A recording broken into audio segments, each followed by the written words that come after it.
This week, we study the concept of lists, how to use them in Python. A list is a type of storage where you can store multiple elements. If you think about integers, you write a equals 10. A stores only one number, or b equals 3.5. B stores only one number. But here we are talking about a variable that can store multiple things. For example, we have a variable here called details, and we are assigning. You can see the assignment operator here. So into details, we are storing something, and you can see that we have something far more complicated than what we have seen by way of integers or floats or even strings, because we have square brackets, the left square bracket and a matching right square bracket. These indicate that we have what is called a list. A list is exactly what we mean by list in real life, a list of things, a sequence of stuff. So here we have the name of a person, Amy, that is string, so we put it in quotes. Then we have something following the name of this person, so we put a comma and we put a number here, 72,360.0. Presumably this is the salary that Amy makes a year. Then comma, and we have a string, and we have one main street here, which is presumably the address of Amy. So we have things related to each other in this list, but they are not of the same type. We have two strings and a float.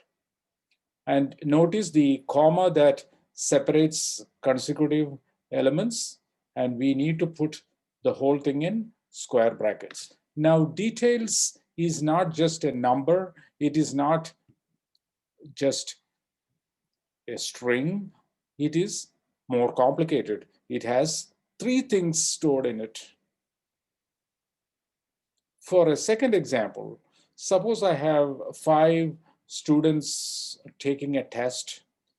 The grades are between 0 and 10.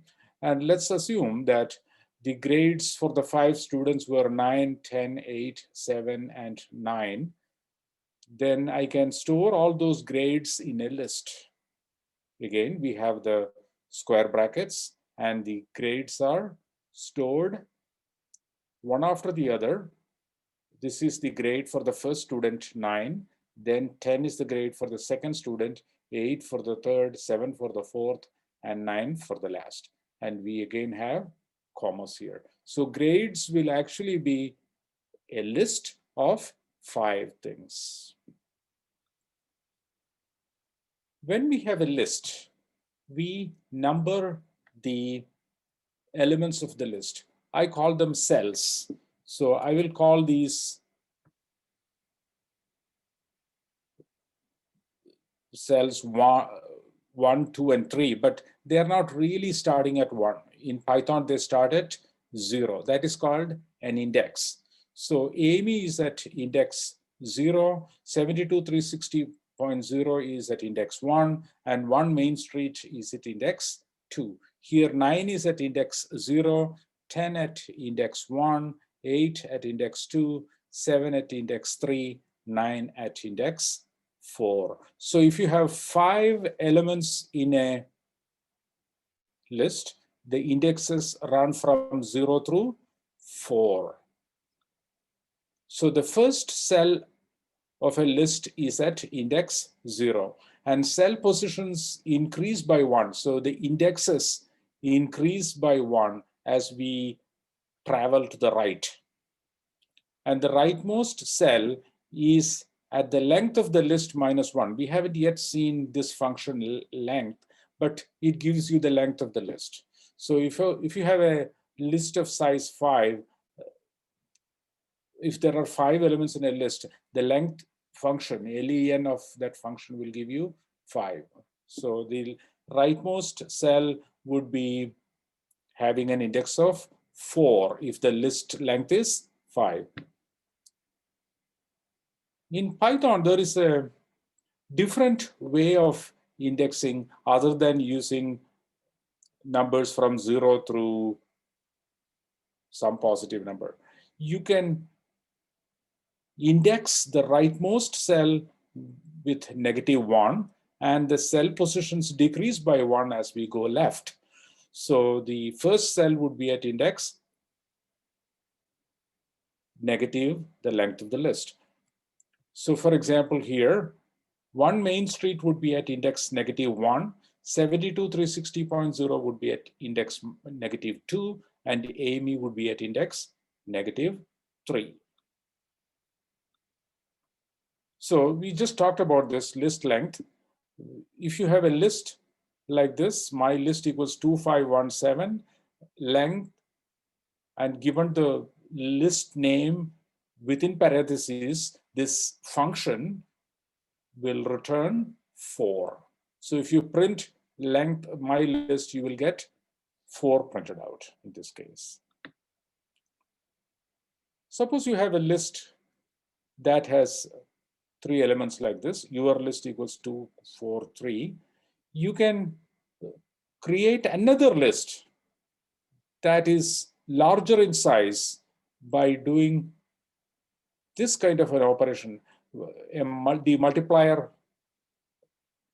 operation. So my list equals your list star 4. What happens is this list elements are repeated 4 times. So this would make my list 2, 4, 3 repeated 4 times. So that is a convenient way of creating a large list. So if you want a list of, say, zeros 100 times, all you need to do is write my list equals, in square brackets, 0 times 100. Here we attach one list to another. That is called list concatenation. So I have list, A list equals 493, B list equals 2629. I can concatenate the elements of A list to B list by putting plus. This will produce the list that you get by attaching all the elements of A list at the end of B list. So it would be 2, 6, 2, 9 from B list, followed by 4, 9, and 3 from A list. So the list that you create would be this, and we are storing that into A list. So the original value of A list is gone. We are replacing it with this concatenated version of the two lists. There is another important operation called list slicing. Given a list, we can create usually a smaller list by slicing it. It is like taking a piece of paper and slicing from one place to the other to get a shorter part of the paper. So for example, A list equals 5397215. You can take that A list and then write 1:4, which means get me the list that starts at index 1. So this is index 1, and then all the elements through index 3. It skips 4. It stops just before reaching 4. So this would be picking 3, 9, and 7. because index 4 is 2. 0, 1, 2, 3, 4. 2 is at index 4, so we get 397 into B list. So B list will have a length of 3.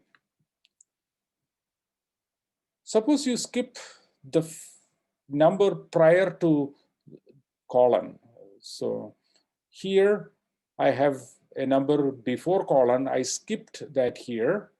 I omitted that, and I have 3 on the right side. So what this will do is start from index 0. So the beginning would be index 0. If you don't specify that it is at index 0, so it will pick 5, then 3, then 9, and it will stop at that because 7 is at index 3. So it will not touch that 3. So this C list would be 539. Then D list would be the other way. I am having the first cell specified, but the second one is not. So this will start at index 2. This will start slicing at index 2, 0, 1, 2, that is at 9, and then go all the way through the end of the list. So it will be 9, 7, 2, 15. That is what you get in D list.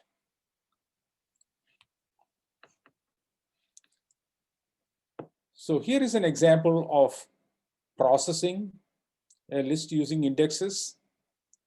Suppose I get a piece of text from the user. So I'm saying input, enter a sentence. So the user types in a sentence, maybe a short one or a long one, it doesn't matter. That string is stored in text.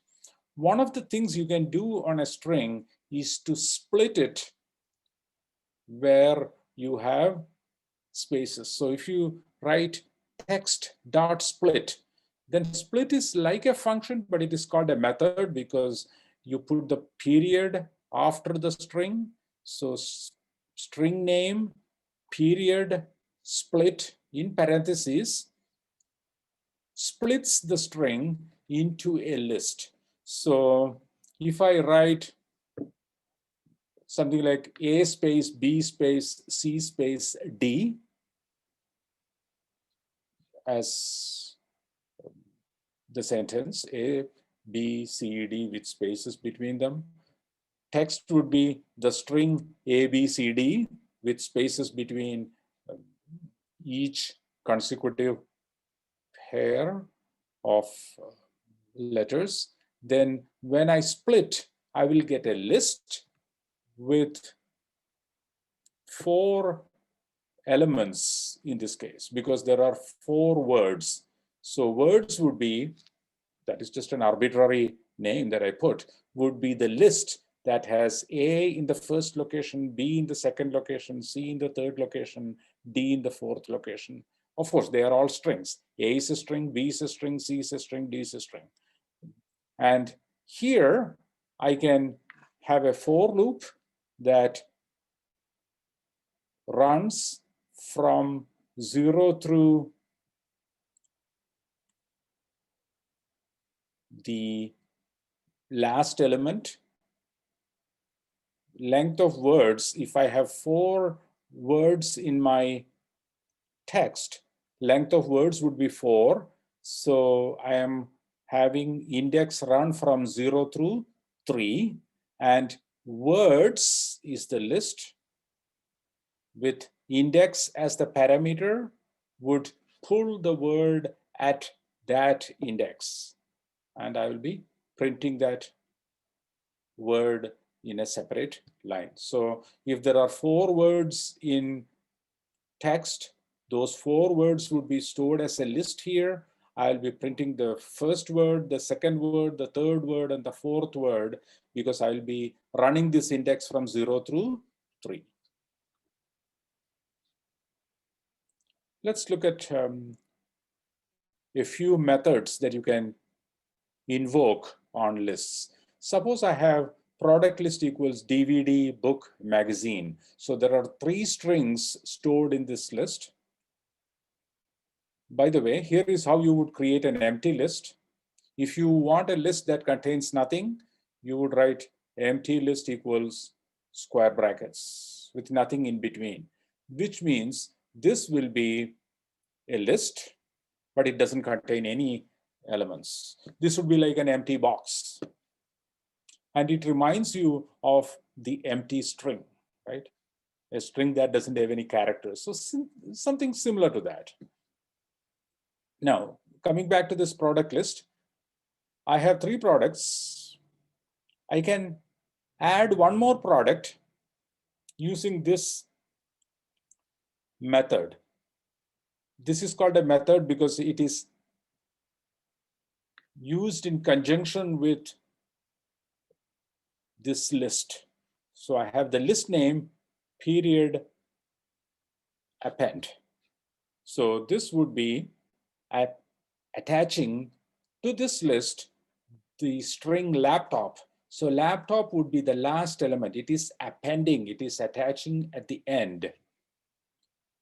And I can remove a specific element by giving the string name here. Since I have the string magazine in this list, which now contains laptop as well, I can remove magazine by writing product list dot remove and giving the string to be removed. I can remove a specific element by writing product list, that is the name of the list, period, invoking the method pop and giving the index of the cell to be removed. So what will this remove? Let's see. Initially, I appended laptop, so I have 4 elements. Then I removed magazine, so I have 3 elements, DVD, book, and laptop. Now I am removing the element at index 1, which is book. So book is gone, magazine is gone, but laptop is still there. So DVD and laptop are there. I can insert an element at a specific index by writing insert and give the position where it should be inserted and give the element to be inserted. So this will insert cell phone at index 2. A little remark on writing pseudocode. Things can get too detailed if you write things like Python, and it wouldn't be very useful. So you could, what I would suggest to you when you write a pseudocode with lists is to write at a high level like this, create a list of products, add a product for television, delete laptop, delete the last element, stuff like that. Otherwise, you will be writing Python code, which is then not going to be all that useful for you. Now let's look at a little program that would manage a list of drinks. Suppose we want to have a little shop that sells drinks. We want to have a menu in which you want to add a drink, remove a drink, and you also want to print all the drinks that you sell. So we are going to have a method called main, in which we have this list of drinks. So initially there is nothing in the list, drinks equals empty. Then we will accept a command. The command could be for adding a drink, removing a drink, or printing all the drinks. So while the command is not to exit, we call one of these 3 functions, and then we get the next command. So we are continuously adding drinks, removing drinks, printing drinks until we get the exit command. And we call the main function here. So this is the pseudocode. So what is the command to add a drink? I mean, how does it work? We have a function for that, right?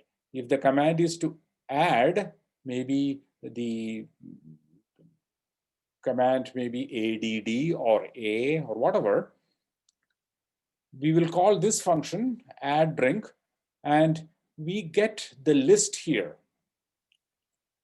So this list drinks will be passed here. So this is a list of drinks that contains possibly some drinks already, and we are going to ask for a new drink name, that is name. Then we attach this name that we got into this list, and we can return true, saying, okay, I was able to add, right? You may or may not want to return something here, but it doesn't really hurt. So we are adding to this list the name that we got. How about removing drinks? You have a list of drinks, and we are saying maybe we are not offering a drink, a specific drink anymore. So we want to get the name of that drink. And if that name is in the drinks list, so this is a useful operator. In name contains the name of a drink, and drinks is the list of all drinks. So if this name is in this list of drinks, remove that drink from the drinks list and return true. On the other hand, if name is not in drinks, I will be coming here and returning false. So the caller can know whether a drink was removed or not. And here I am printing all the drinks. So given the list of drinks, I am printing them using this function, print all drinks. So I put a message saying drinks. So the list of drinks will follow. This is very convenient, this for loop. For item in drinks. Drinks is a list of drinks. So item will be assigned to the first drink in this list. You will be printing that item. Then it will pick the second item from drinks, and it will print that, so on and so forth, until all the items in this list are used once. So this will print every drink in this list, drinks, on a separate line. Now we can put all these things together into a function, that goes with those three functions that we wrote. So here is the main function that we had pseudocode for. I am expanding this idea. And I have 4 commands. They are all numbers. 0 is exit. 1 is to add a drink. 2 means remove a drink. Oh, this should be 3. 3 should be printing drinks. So let me fix that right now.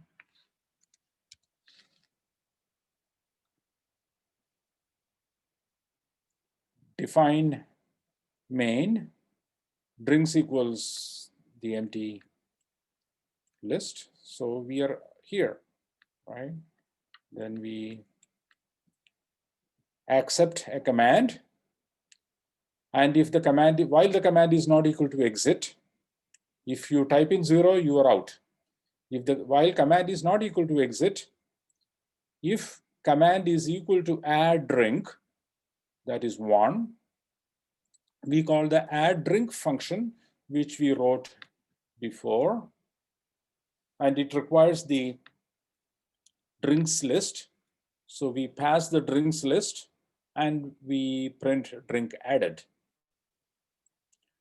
Otherwise, if the command is equal to remove a drink, if removed, we call the remove drink function with the drinks list again as parameter. So we'll be going here And if that returns true, we write drink removed. If it returns false, we write drink not found. And the third command is print drinks, of course. So if that is the case, we call the print all drinks function again with the same parameter drinks. And if it is none of these, you put invalid command. And then of course you have to accept the next command.